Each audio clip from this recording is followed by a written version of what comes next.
वह पथ क्या, पथिक कुशलता क्या, जिस पथ पर बिखरे शूल न हो। नाविक की धैर्य परीक्षा क्या, अगर धाराएं प्रतिकूल ना हो। नमस्कार दर्शकों, बहुत बहुत स्वागत है आप सभी का आपके अपने बेहद ही पसंदीदा कार्यक्रम बिहार बिहान में। सुबह सवेरे हम हैं आपके समक्ष और मेरे साथ है प्रतिभा। बिल्कुल, a very warm good morning to all the viewers of Bihar Bihan. बहुत बहुत स्वागत है आपका, आपके साथ मैं हूं प्रतिभा।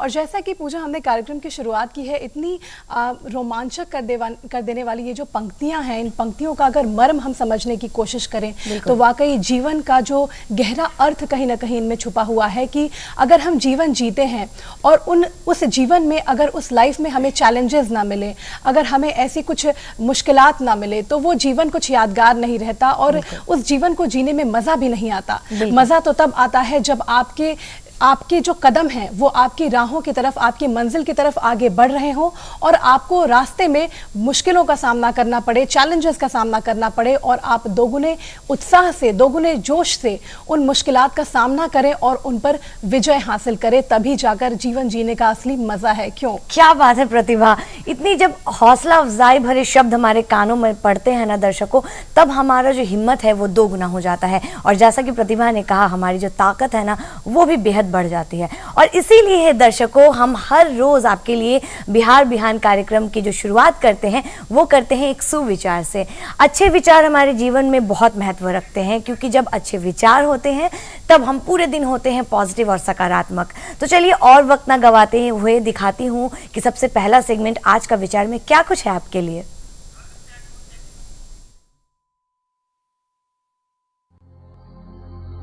जो भी चाहे अपनी अंतरात्मा की आवाज सुन सकता है, वह सबके भीतर। महानता से घबराइए नहीं। कुछ लोग महान पैदा होते हैं, कुछ महानता हासिल करते हैं और कुछ लोगों के ऊपर महानता थोप दी जाती है। और जैसा कि आप जानते हैं कि हर रोज़ कार्यक्रम बिहार बिहान में हम आपको मुखातिब करवाते हैं अपने आज के ख़ास मेहमान के साथ। जी हाँ, कौन है आज के ऐसे ख़ास मेहमान जिनसे हम बातचीत करेंगे, जिनके विषय में हम जानेंगे और उनकी लाइफ से कुछ ना कुछ बेहतर सीखने की कोशिश करेंगे। क्योंकि ऐसा होता है ना कि हर इंसान एक दूसरे से कुछ ना कुछ अच्छी बातें सीखता है, तो हम भी आज उनसे बहुत कुछ सीखेंगे और आप दर्शकों को भी हम बताएंगे उनकी ही कहानी, उनसे भी सुनेंगे और हम भी कुछ साझा करने की कोशिश करेंगे उनके विषय में। बहरहाल बिना देरी किए आपको बताना चाहूँगी कि आज के जो हमारे खास मेहमान हमारे बीच मौजूद हैं बिहार बिहान में, आप हैं डॉक्टर रणजीत कुमार सिंह, प्राथमिक शिक्षा निदेशक हैं बिहार सरकार में। साथ ही साथ इनके विषय में मैं बताना चाहूँगी कि बहुत ही कम उम्र में इन्होंने कई सारी उपलब्धियाँ अपने लिए हासिल की हैं। एक हम कह सकते हैं कि फेदर्स इन द कैप की बात होती है, तो इनके लिए हम बात करें तो बहुत सारी ऐसी उपलब्धियां हैं जो इनके खेमे के लिए है। आपको बताना चाहूँगी कि 2016 में राष्ट्रीय स्वच्छता पुरस्कार इनकी ही मेहनत के बदौलत इन्होंने हासिल किया था। आपको बताना चाहूँगी कि महात्मा गांधी स्वच्छता पुरस्कार 2017 और राष्ट्रीय स्वच्छता सर्वे अवार्ड 2018, जहाँ भी ये रहे हैं उस जगह के लिए इन्होंने एक नई पहचान उस जगह को दिलाई है और अपने मेहनत के बलबूते से अपने लिए भी एक नया मुकाम हासिल किया है। तो चलिए बहुत बहुत स्वागत करते हैं हमारे आज के खास मेहमान का।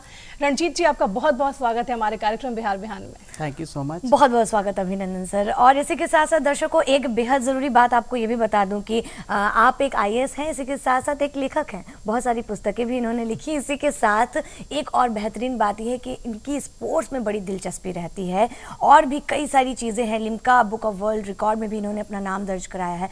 बहुत सारी बातें हैं, इनसे जानेंगे। लेकिन सबसे पहला सवाल आपसे यही करना चाहूँगी कि जीवन में कई बार ऐसी परिस्थितियाँ होती हैं कि जब हमें कुछ कड़े फैसले लेने होते हैं और वो आपने बड़े ही छोटी उम्र में लिया, जबकि आप 6 साल तक अपने घर नहीं गए और आपने केवल अपनी पढ़ाई पर ही कंसंट्रेट किया, पढ़ाई की। और उसके साथ ही साथ आपने ये बीड़ा उठाई कि जब तक आप IAS नहीं बन जाएंगे आप अपने घर नहीं जाएंगे। और फिर एक वैशाली ज़िले का एक साधारण लड़का, उसके बाद एक सीतामढ़ी का DM बन जाता है। ये जो सफ़र था ये कितना चुनौतीपूर्ण था, क्या कुछ उस वक्त आपने महसूस किया है? उन पलों के, उन क्षणों के बारे में चाहूँगी कि हमारे दर्शकों से आप बात साझा करें। सबसे पहले मैं बताना चाहता हूँ कि जो हम लोगों को सबसे प्यारा होता है उसको सबसे पहले हम लोग टारगेट में रखते हैं कि उससे हम दूर होते हैं।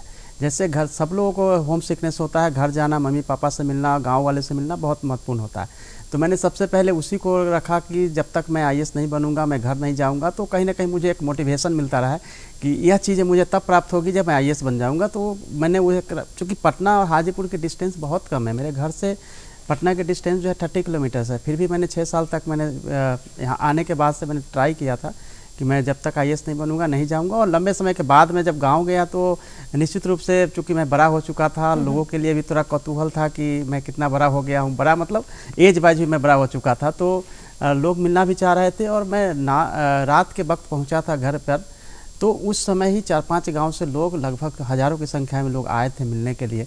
तो काफ़ी अच्छा भी लगा था और फैमिली को भी निश्चित रूप से, स्पेशली पेरेंट्स को गर्व का क्षण था मेरे अलावे।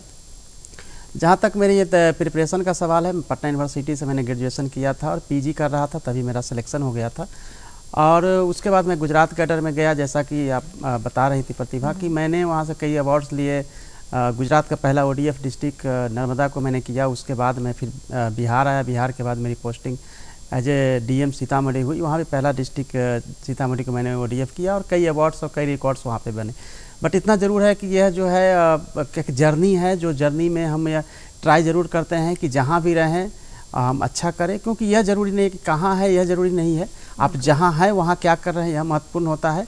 और मेरी कोशिश हमेशा रही कि मैं लोगों तक जुड़ूं और जो बेटर हो सकता है मैक्सिमम समय में लोगों के बीच देकर अधिक से अधिक, चूँकि जॉब अपॉर्चुनिटी जो मुझे मिली है, गॉड ने जो मुझे दिया है, मैं हमेशा यह सोचता हूँ कि जो गॉड ने मुझे दिया अपॉर्चुनिटी बहुत लोगों को नहीं मिली है, तो इसको मैं मैक्सिमम लोगों तक यूटिलाइज करूँ और लोगों तक सर्विस दे पाऊँ। बिल्कुल, शायद यही सोच है आपकी और यही जज्बा है आपका कि आप जहाँ भी रहे हैं वहाँ कुछ नए कीर्तिमान की स्थापना आपने की, स्थापित हुए हैं कुछ ऐसे नए कीर्तिमान। आपके बारे में जो आपने बताया रंजीत जी कि बहुत ही एक स्ट्रॉन्ग डिसीजन लेना कि 6 साल तक अपने घर वापस नहीं जाना है जब तक आप उस चीज़ को हासिल न कर लें जिसके लिए आप अपने माँ बाप से भी अलग रहे 6 साल तक।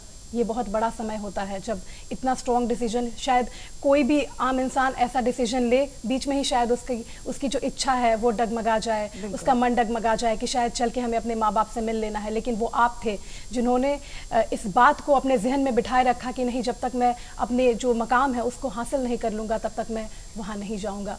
आपसे जानना चाहूँगी कि ये जो तमाम डिसीजन, ये जो डिटर्मिनेशन था आपके भीतर, जो आपने उसको बहुत ही स्ट्रांगली होल्ड किए रखा, ये इसके पीछे एक छोटी सी कहानी है। जब आप छोटे से थे, आप गांव में थे और आपके दादाजी कहीं ना कहीं आपके प्रेरणा स्रोत रहे इस पूरे घटनाक्रम में। वो छोटी सी कहानी जानना चाहूँगी जब आपने ये तय किया कि आपको भी UPSC क्वालिफाई करना है, आपको भी DM बनना है। मैं स्टैंडर्ड 6 में जब पढ़ रहा था, उस समय फ्लड आई थी और पूरे बिहार में, नॉर्थ बिहार में फ्लड की सिचुएशन थी। तब सभी लोग उस समय DM की खोज कर रहे थे कि DM आएंगे तो शायद सिचुएशन ठीक हो जाएगी। तो उस समय मेरे दिमाग में आ गया था कि DM जो है बहुत बड़ा पोस्ट है और DM ही जो है हर प्रॉब्लम्स का सॉल्यूशंस है।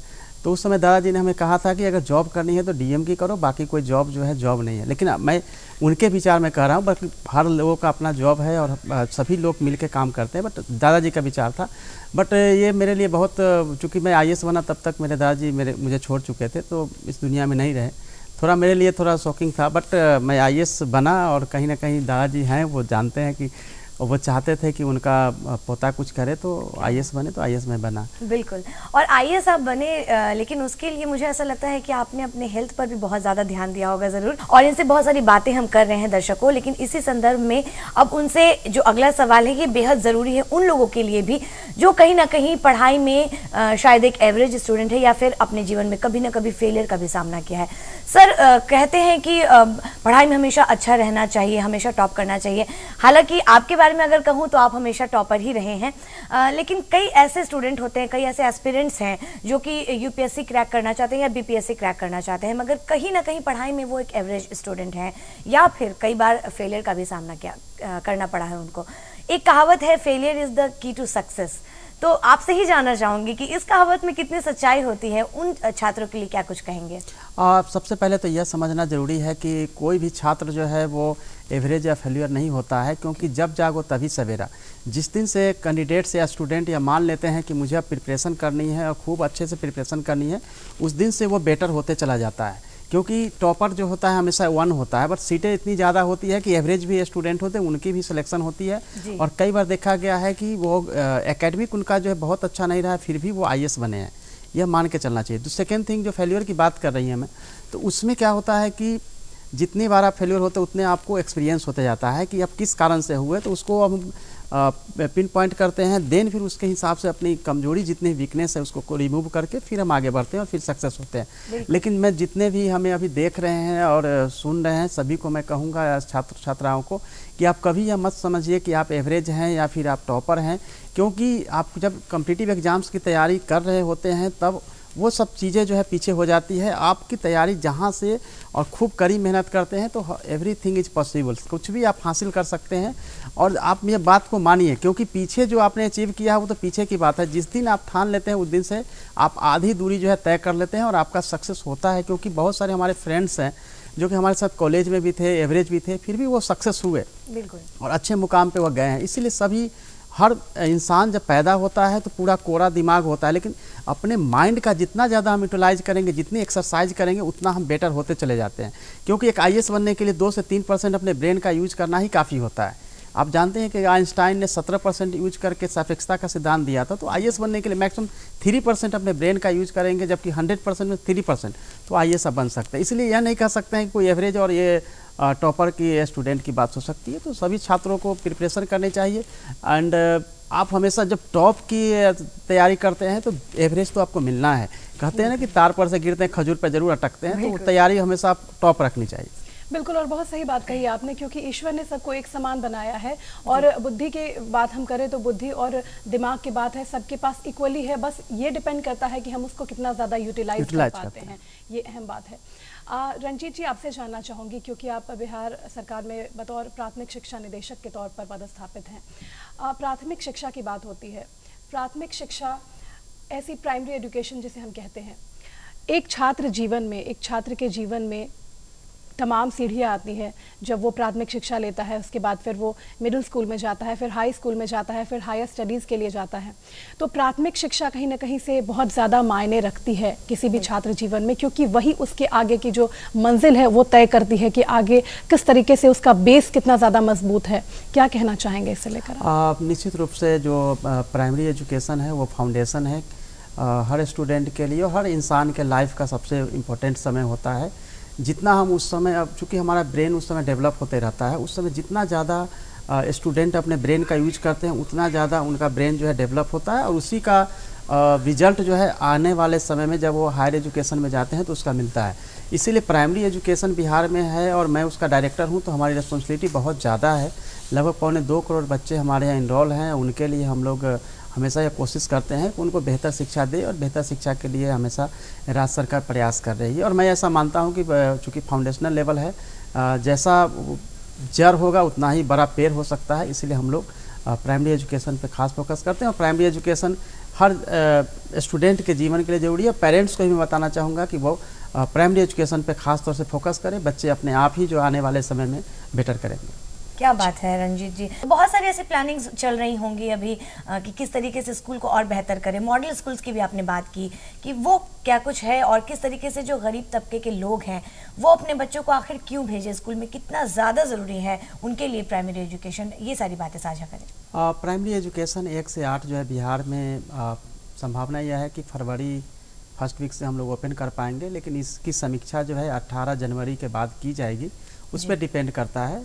प्राइमरी एजुकेशन के लिए कई हम लोगों ने नई चीज़ें की है कि जो मॉडल स्कूल्स बनाए जा रहे हैं डिस्ट्रिक्ट लेवल पे, ये भी कोशिश की जा रही है कि अधिक से अधिक जो मॉडल स्कूल है उसको डेवलप किया जाए, ताकि पास के जो स्कूल है उससे प्रेरणा लेते हुए स्कूल को बेटर किया जाए। और बहुत सारे हर डिस्ट्रिक्ट में लगभग 20 से 25 ऐसे स्कूल्स हैं जो दूसरे स्कूल्स को कहीं ना कहीं दर्पण आईना के रूप में काम करते हैं, कि उनको बताते हैं कि आप इसको बेटर कर सकते हैं। क्योंकि जब तक स्कूल बेटर नहीं होगा तब तक हमारी बिहार की स्थिति जो है और बेटर नहीं हो सकती है। क्योंकि कोई भी सोसाइटी तभी आगे बढ़ी है जब वहाँ एजुकेशनल लेवल जो है बेटर रहा है। शिक्षा का स्तर जब हम बेटर करते हैं तभी जाके वहाँ का विकास जो है बेटर हो पाता है। और आप सबको पता है कि अभी भी जो है 2.25 करोड़ बच्चे हमारे गवर्नमेंट स्कूल्स में है। अगर वो बच्चे बेटर करेंगे तभी बिहार का भविष्य जो है बेटर होगा, क्योंकि यही बच्चे आज कल जो है बिहार का नेतृत्व करेंगे, बिहार का नाम रोशन करेंगे। तो कोशिश यह रहती है कि टाइम से स्कूल्स ओपन हो, चूँकि कोविड-19 के चलते स्कूल्स जो है अभी तक ओपन नहीं हुई है, लेकिन पूरी तैयारी जो है सो चल रही है। अब जैसा कि आपने बताया है कि अब वैक्सीन भी यहाँ पे आ चुकी है, तो 2 दिन के बाद वैक्सीन लगना शुरू होगा, तो इम्यून भी हो जाएगा, फिर हम लोगों के लिए ईजी रहेगा। बिहार में स्कूल्स जो है उसमें जो है स्टूडेंट्स जो बेस्ट कर रहे हैं उनको हम प्रमोट कर रहे हैं, जो टीचर्स हैं उनको भी रिवॉर्ड देने के लिए प्रोग्राम्स हम लोग एक्सरसाइज कर रहे हैं, ताकि उनको भी रिकॉग्निशन मिले।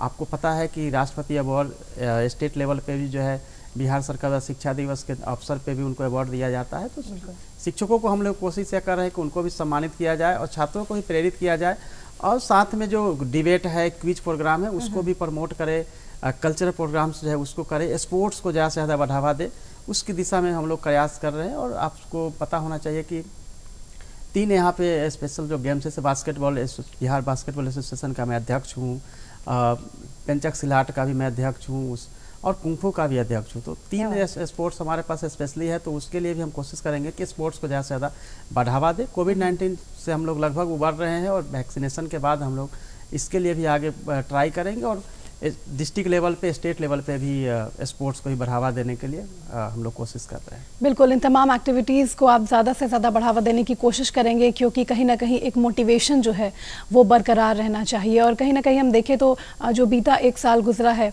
और लॉकडाउन की वजह से और कोविड-19 की वजह से, कोविड का जो साल बीता उसकी वजह से कहीं ना कहीं बच्चे जो हैं वो बहुत ज़्यादा अफेक्टेड हुए, और वो कहीं ना कहीं ज़्यादा मोटिवेट हों तो उनको अभी मुख्य धारा में, मेन ट्रैक पर लाने में थोड़ी सी मशक्क़त ज़रूर करनी पड़ेगी। आपसे यही जानना चाहूँगी रणजीत जी कि जो बीता 1 साल रहा, और जैसे आपने बताया कि अभी जनवरी में समीक्षा होगी कि फरवरी में स्कूल को खोला जाए या नहीं, इस बात को लेकर, तो ये जो बीता 1 साल रहा, हम इसके लिए तैयार नहीं थे कि शायद ये भी एक तरीका होगा जब हमको बच्चों को इस तरीके से पढ़ाना होगा, उनको इस तरीके से शिक्षा देनी होगी, प्रदान करना होगा। कितना ज़्यादा डिफ़िकल्ट रहा, और आपने इस चैलेंज को कैसे ओवरकम किया? स्पेशली प्राइमरी एजुकेशन में देखेंगे तो चूँकि बच्चों के पास स्मार्टफोन नहीं होता है, हम लोगों ने ऑनलाइन क्लासेज और ऐप भी विद्यावाहिनी बिहार ऐप डेवलप किया, जिसमें कि क्लास 1 से लेकर 12 क्लास तक की सभी बुक्स के कंटेंट्स, ई कंटेंट्स में हमने डाला। साथ में उसमें हमने ये भी ऑप्शन रखा कि स्टूडेंट्स जो है उसमें नोट्स भी बना सकते हैं, सेव रख सकते हैं, और टीचर्स को शेयर कर सकते हैं। तो काफ़ी हमने अच्छे ऐप डेवलप किए, लेकिन चूँकि रिमोट एरिया में छात्र रहते हैं तो उनके पास 30% ही एक्सेस हम लोग कर पाए। दूरदर्शन के द्वारा भी हम लोगों ने क्लासेज जो है से स्टार्ट करवाई, उसके द्वारा भी। तो ऑनलाइन क्लासेज और दूरदर्शन और दूसरे जो माध्यम थे उसके द्वारा हम लोग कोशिश किए, लेकिन वो पहुंच जो है प्राइवेट स्कूल में जिस तरह से पेरेंट्स ज़्यादा अवेयर होते हैं और पहुंचा पाते हैं, वो हम लोग नहीं पहुंचा पाए। लेकिन इतना ज़रूर हुआ कि ऑनलाइन और ऑनलाइन से जुड़े हुए चीज़ों के बारे में छात्रों को और पेरेंट्स के बारे में ज़्यादा से ज़्यादा जानकारी मिली, और सभी के सभी जो है ऑनलाइन क्लासेज, ऑनलाइन के बारे में ज़्यादा अवेयर हुए, टेक्नोलॉजी से ज़्यादा वो फ्रेंडली हो पाए। तो एक चीज़ें जो है कोविड-19 का फ़ायदा हुआ कि ये सब चीज़ें जो है लोगों तक पहुँची। और साथ में हम लोग जो है ऐप डेवलप करना, ऑनलाइन क्लासेस करना, फिर 1 से 12 क्लास तक को बिहार टेक्निक बोर्ड के सॉफ्टवेयर पे पूरे की पूरी ई कंटेंट्स डालना, तो कई चीज़ें चैलेंजिंग थी जिसको हम लोगों ने ओवरकम किया। साथ ही चूँकि एग्ज़ाम नहीं हो पाया था तो हम लोग सभी बच्चों को प्रमोट कर दिया था। इस साल चूँकि फरवरी में क्लासेज अगर ओपन होती है और कोई सिचुएशन बनता है तो उस पर फिर से विचार करते हुए हम लोग क्लास जो है सो, और ख़ास तौर से ये कोशिश रहेगी कि बच्चों को जो भी नुकसान हुआ है उसको हम लोग भरपाई करें, एक्स्ट्रा क्लासेज और कोचिंग क्लासेज और टाइम देकर, ताकि उनको जो बेटर किया जा सके। बिल्कुल, यानी कि आप निरंतर लगे हुए हैं कि किस तरीके से जो बच्चे हैं, जो प्राइमरी एजुकेशन है उनकी, वो बेहतर की जा सके। दर्शकों, तो ये बेहद ज़रूरी है कि अब अगर स्कूल खुल जाए तो आप अपने बच्चों को स्कूल्स में ज़रूर भेजें, क्योंकि अब सारे वैक्सीनेशन की भी तैयारी हो चुकी है। और इसी के साथ साथ बहुत सारी ऐसी बातें हैं जो हम इनसे साझा करेंगे, जानेंगे दर्शकों। लेकिन आपको मैं बता दूँ कि जैसा कि स्टार्टिंग में मैंने कहा था कि इन्होंने कई सारे कीर्तिमान बनाए हैं। इसी के संदर्भ में एक बात ये भी है कि इन्होंने Limca book of world records में भी अपना नाम दर्ज कराया है।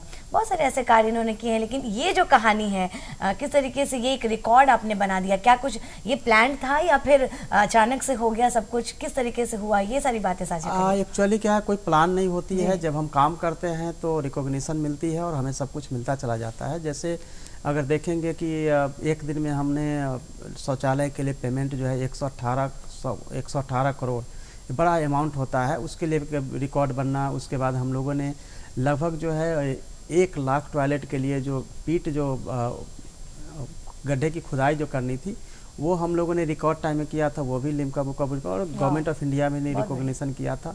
और एक दिन में हम लोगों ने 1132 NSV करवाया था, जो कि पूरे इंडिया में कभी नहीं हुआ था। इसके लिए न्यूयॉर्क से हेल्थ स्ट्रेटजिक ने हमें बेस्ट लीडरशिप अवार्ड भी दिया था। ऐसे कई सारे रिकॉर्ड्स बने।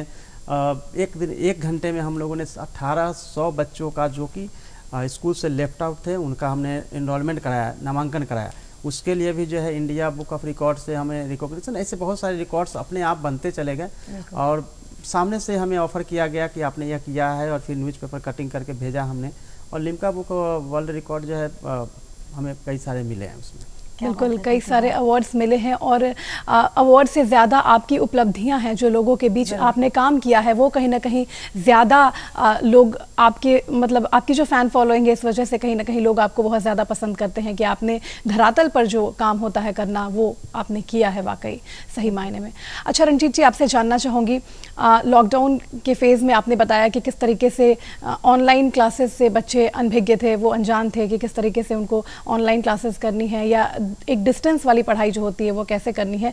तो उसको कहीं ना कहीं आपने अचीव करने की कोशिश की, उस टारगेट को अचीव करने की कोशिश की।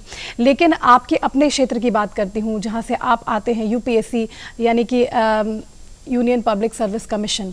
आपसे जानना चाहूँगी कि इसको लेकर भी आपने कहीं ना कहीं जो स्टूडेंट्स हैं, जिनसे आप सीधा संपर्क में रहते थे, मिशन 50 जो आपका एक है, आपकी जो एक छोटी सी संस्था है, या एक छोटा सा ग्रुप जिसको हम कह सकते हैं, जहां आप उन लोगों को, जो वो छात्र जो सपना देखते हैं, जो एक ख्वाब मन में पालते हैं कि उन्हें UPSC कम्पीट करना है, तो उन्हें आप गाइड करते हैं।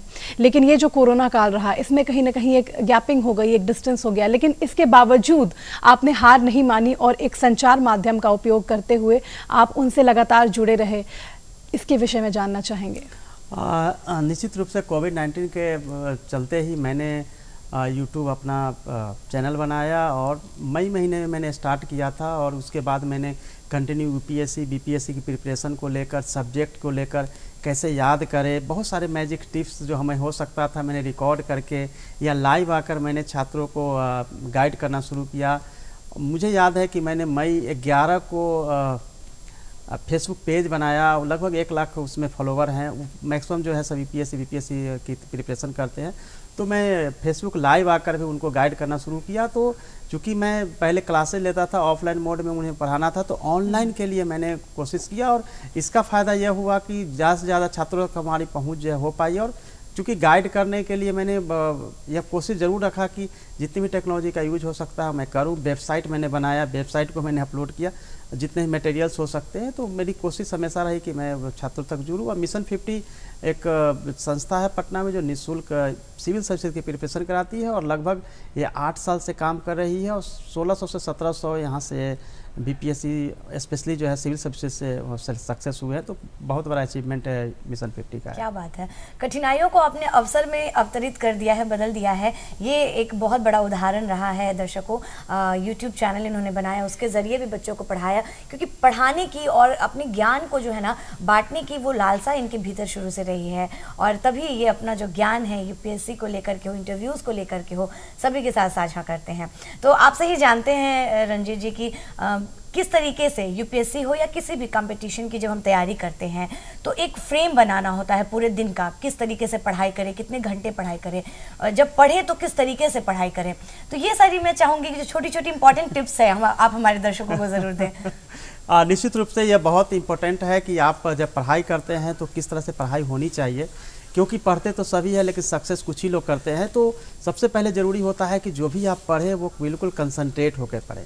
आप कंटिन्यू, मैं हमेशा बोलता हूं कि 8 से 10 घंटे की पढ़ाई होनी चाहिए, लेकिन कंटिन्यू कभी नहीं बैठना है। हमेशा जो है वो 1 से 1.5 घंटे बैठना है, 5 मिनट वॉक करना है, जो भी आपने पढ़ा है उसके बारे में थिंक करें, वापस फिर बैठे। यानी कि आपको हमेशा जो है 1.5 घंटे के अंतराल पे आपको गैप देना है, कम से कम 10 मिनट्स का। उसके बाद जो है अर्ली, बहुत सारे लोगों का ऐसा होता है कि अर्ली मॉर्निंग उठ के पढ़ाई करनी चाहिए या लेट नाइट पढ़ना चाहिए। क्वेश्चन जो है सभी को होता है। तो मैं इसके बारे में बताऊंगा कि मैंने दोनों ही पढ़ाई की है। तो जब हम लेट नाइट पढ़ाई तब करते हैं जब एग्ज़ाम हमारे से दूर होता है। इट मीन्स कि हमारा जो है एग्ज़ाम का डेट आगे होता है, लेकिन जैसे ही एग्ज़ाम का समय नज़दीक आता है तो 1 महीना पहले से फिर से हमें मॉर्निंग में उठ के पढ़ाई करनी चाहिए। इसका रीज़न मैं बताता हूँ कि जब हम लेट नाइट पढ़ाई करते हैं, जैसे सपोज डेट कि हम 4 बजे मॉर्निंग तक पढ़ते हैं, 5 बजे तक फिर सोते हैं, 10 बजे उठते हैं, तो अगर अब यही कंटिन्यू अगर हम करते हैं तो एग्ज़ाम का जब समय आता है तो हम एग्जामिनेशन हॉल में वो परफॉर्मेंस नहीं करते हैं, 4-5 क्वेश्चन कम हो जाता है। लेकिन जो जो लेट नाइट पढ़ते हैं उसमें एक होता है कि डीप कंसंट्रेशन बनता है, आप उस समय कुछ भी कोलाहल नहीं होता, आराम से बैठ के पढ़ते हैं, ज़्यादा से ज़्यादा आपको याद भी होता है। डिपेंड करता है कि किसको किस तरह से पढ़ाई करनी चाहिए, पहली बात। दूसरी बात है कि आपको 3 समय मिलता है, मॉर्निंग का, आफ्टरनून का, इवनिंग का।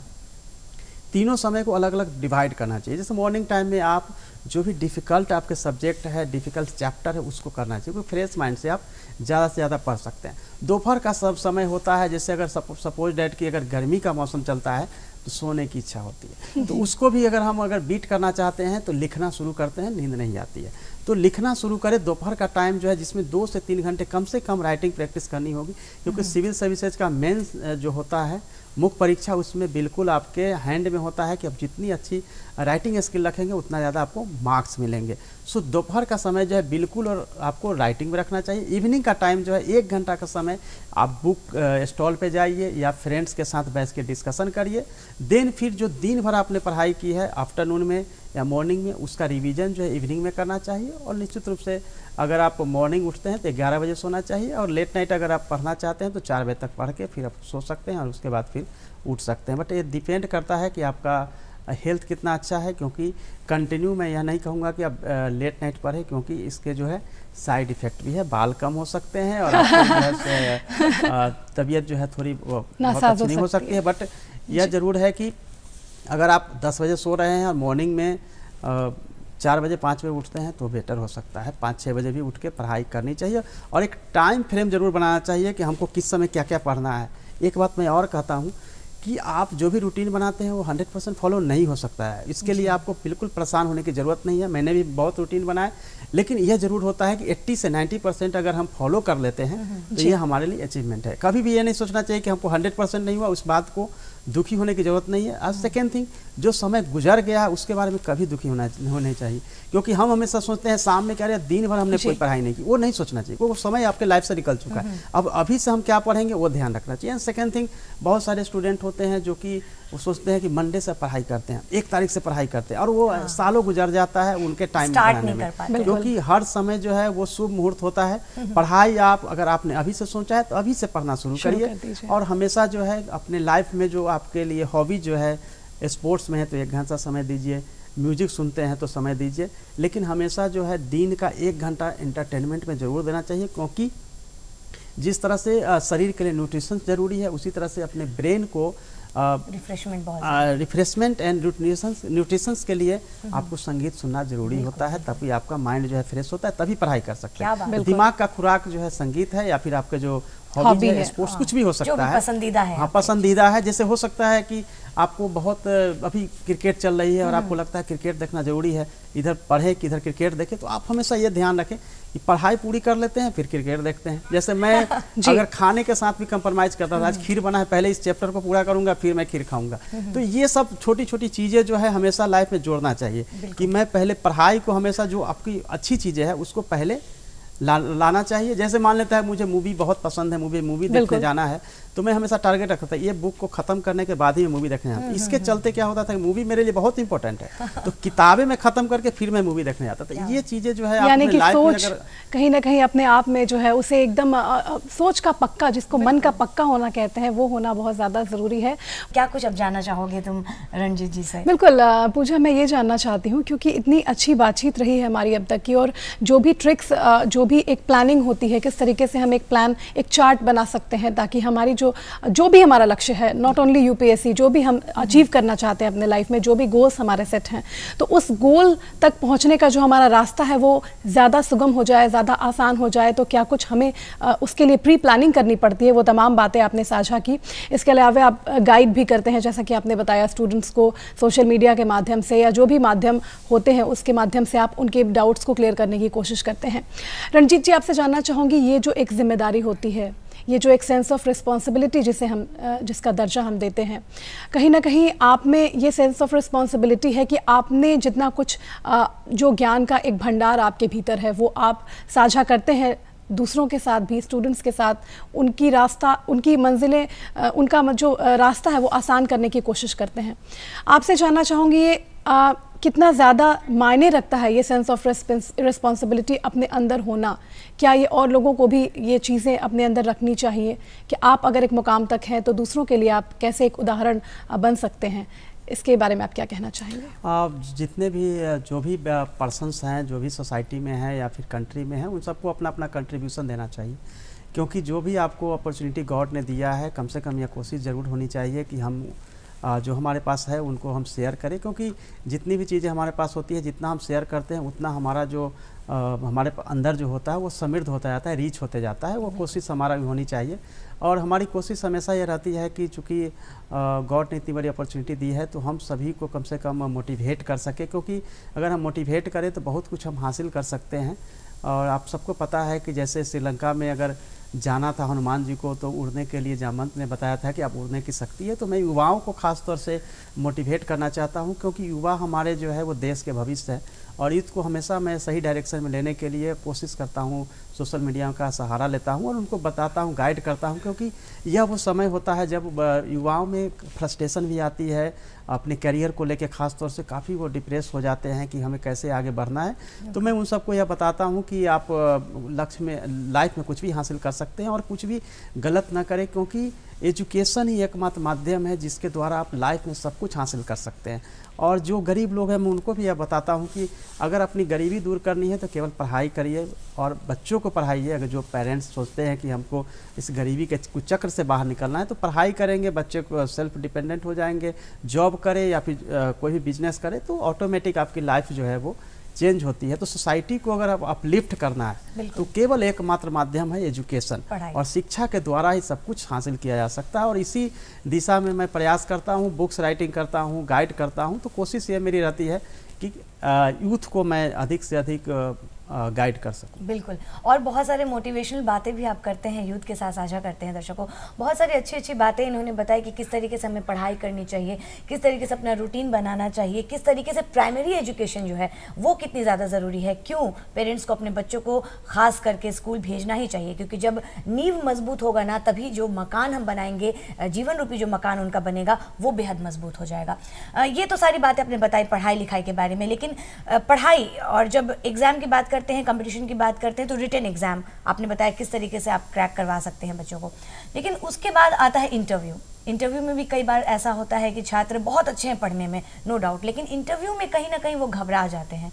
वो कई बार ऐसा होता है कि जानते हुए उत्तर को भी वो नहीं जाहिर कर पाते हैं अपने एग्जामिनर के सामने। तो क्या कुछ टिप्स होती हैं, किस तरीके से इंटरव्यू में उनको बैठना चाहिए? इंटरव्यू के लिए मैं खास तौर से बताना चाहूँगा कि स्पेशली जो ग्रामीण पृष्ठभूमि के स्टूडेंट्स हैं उनके लिए काफ़ी हेजिटेशंस होते हैं, वो बोल नहीं पाते हैं या उनको अगर कहीं बोलने के लिए खड़ा कर दिया जाए तो बिल्कुल कांपने से लगते हैं। ये समस्या होती है और मेरे साथ भी हुआ है, इसलिए मैं जानता हूँ। और सबसे ज़रूरी है कि सबसे पहले वोकल होना पड़ता है। जो भी आपको बोलना है वो बोलना शुरू करना पड़ता है, क्योंकि जब भी इंटरव्यू का मौका आता है, जब हम प्रैक्टिस नहीं करते हैं, मिरर प्रैक्टिस नहीं किए होते हैं, तो जब भी इंटरव्यूअर के सामने जाते हैं तो हमें बोलने में हेजिटेशंस होती है, माइंड ब्लॉक हो जाता है, क्वेश्चन पूछा जाता है, बाहर आके याद आता है ये तो मुझे पता था, या फिर अच्छे से एक्सप्रेस कर सकते हैं। इंटरव्यू बिल्कुल व्यक्तित्व परीक्षण है जिसके द्वारा आपकी, चूँकि एग्जाम के द्वारा आपके ज्ञान की परीक्षा ले ली गई है, लेकिन जिस भी एग्जाम के लिए, जिस भी पोस्ट के लिए आपको सिलेक्शन किया जा रहा है उसके लिए फिट है या नहीं, इमोशनल बैलेंस कितना है, इसकी जांच की जाती है। तो कुछ टिप्स मैं बताना चाहूँगा कि इंटरव्यू के लिए सबसे ज़रूरी होता है कि आप अपने ग्रुप डिस्कशंस करें, अधिक से अधिक वोकल बने, आप बोलना शुरू करें, क्योंकि जब बोलना शुरू करेंगे तो माइंड उसके साथ कोऑर्डिनेट करेगा, अदरवाइज आप कोऑर्डिनेट नहीं कर पाएंगे। सेकेंड थिंग है कि जब भी आपको लगता है कि किसी के साथ आई कांटेक्ट करके बात करने में दिक्कत हुई तो नोज पे आप ध्यान देंगे तो उनको ऐसा लगेगा कि आप उनको देख रहे हैं, तो वो आप कर सकते हैं। मिरर जितनी भी आपकी हाइट है उसकी हाफ साइज की रख के सामने आप उस प्रैक्टिस करें, कंटिन्यू आधे घंटे 1 घंटे करें। आपका ड्रेस सेंस जो है बेटर होना चाहिए, जो आपको पहनने के बाद सुंदर लगे उसको पहनना चाहिए। और इस बात का ध्यान रखना चाहिए कि इंटरव्यू में आप बिल्कुल ये समझें कि सीनियर से हम वार्ता करने जा रहे हैं, उनके साथ बातचीत करने जा रहे हैं, ये समझ के आप इंटरव्यू दीजिए। और इंटरव्यू के लिए ज्ञान से ज़्यादा ज़रूरी होता है कि एक अच्छे क्वेश्चंस का जवाब कितना बेटर देते हैं। ऑब्जेक्टिव क्वेश्चन का जवाब अगर आप नहीं दे पाते हैं कोई प्रॉब्लम नहीं, लेकिन डिस्क्रिप्टिव क्वेश्चन का जवाब आपको देना पड़ेगा, तब आपका सिलेक्शन हो पाएगा। क्या बात है। जी रणजीत जी, क्योंकि अब वक्त हो चला है, हम दर्शकों से विदा लेंगे और आप हमारे कार्यक्रम में आए और आपने सुबह सुबह इतनी ज़्यादा मोटिवेशनल बातें हमारे साथ साझा की, इतनी सारे जो आपने ट्रिक्स हैं वो हमारे जो युवा दर्शक हैं उनके साथ आपने शेयर किया। आपका हमारे कार्यक्रम में आने का बहुत बहुत शुक्रिया करना चाहेंगे। Thank you Pratibha ji and Puja ji, आपने एक अपॉर्चुनिटी दिया जिसके द्वारा मैं अपने युवाओं के साथ जुड़ पाया। Thank you so much sir. तो दर्शकों, कैसा लगा आपको हमारा आज का ये कार्यक्रम, ये हम आपसे जानना चाहेंगे और इसके लिए आपको नोट करना होगा हमारा पता। तो चलिए फटाफट उठाइए कॉपी और कलम और नोट कर लीजिए हमारा पता। हमारा पता है कार्यक्रम बिहार बिहान, निदेशक डीडी बिहार, दूरदर्शन केंद्र पटना, फ्रेजर रोड पटना 800001। हमारा ईमेल एड्रेस है directordk.patna@gmail.com। तो अपनी प्रतिक्रियाएं और अपने सुझाव जो हैं वो निरंतर हम तक पहुंचाते रहिए। बिल्कुल। तो चलिए आप सभी से अलविदा लेती हूँ एक स्वच्छता गीत के साथ। नमस्कार।